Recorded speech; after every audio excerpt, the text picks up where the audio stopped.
A lot of my clients come to me and ask me about cybersecurity and what steps they should take. Oftentimes they say, I just buy some cyber insurance and I'll check the box on having done cybersecurity.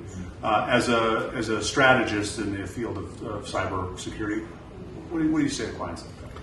So when clients come to me and they ask me about cyber insurance, the first thing I tell them is that cybersecurity insurance, at most, should be something that augments an already robust system. It is not and should never be used in place of doing cybersecurity and proper cybersecurity practices. And this is for a couple of reasons. One, the cybersecurity insurance industry is just struggling. They're trying to catch up to the whole cybersecurity scene. They don't have a lot of information right now to be able to know what they're supposed to cover. They have inconsistent underwriting because everyone has different types of systems and different definitions out there.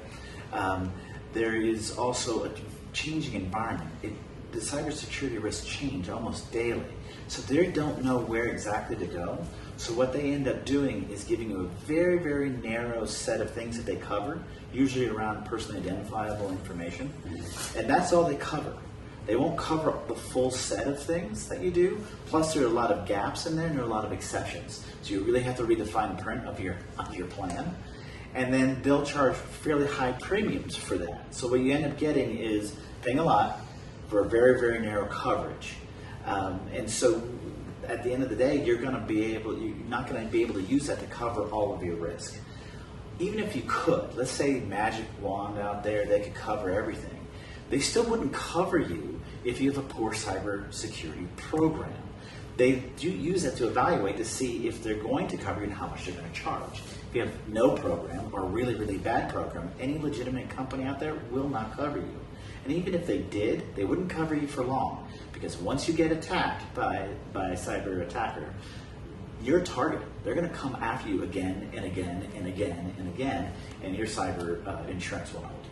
So how do my clients, and they come to me and then I come to you and ask you this question, is how do I go about developing a cyber program that not only creates good corporate compliance, but also means I'm secure and my data is not going to be compromised down the line?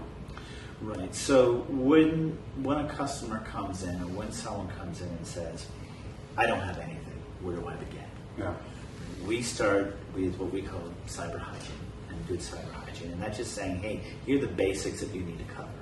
Because depending on who you are, you can spend a lot of money doing a lot of different kinds of capabilities, but they all start with the core set.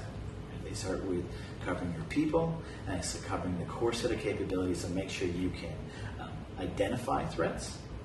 They can make sure that you can then protect yourself against them on the perimeter, make sure if they come in, you detect them, then you can remediate them. So you kind of look at an attack.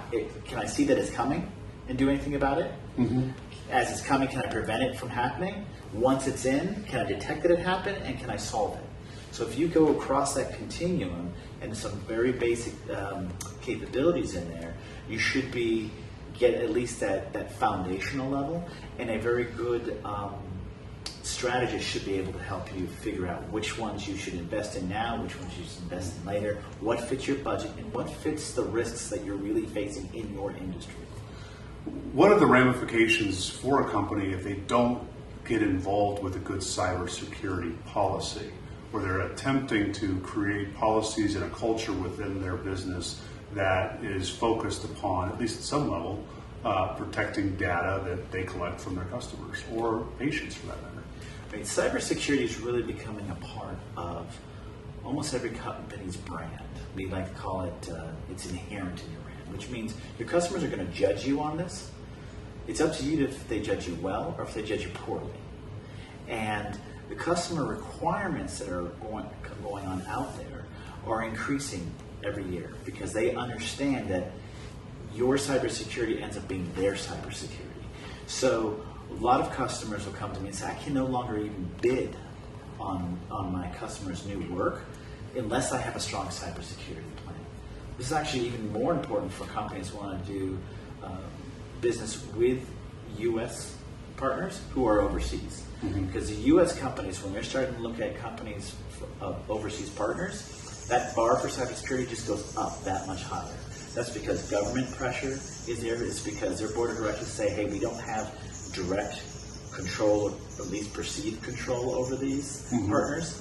So it's almost table stakes. It's almost the basic level that you have to show that you have a very strong cybersecurity program and that you are protecting their data, their systems, their processes, and their company.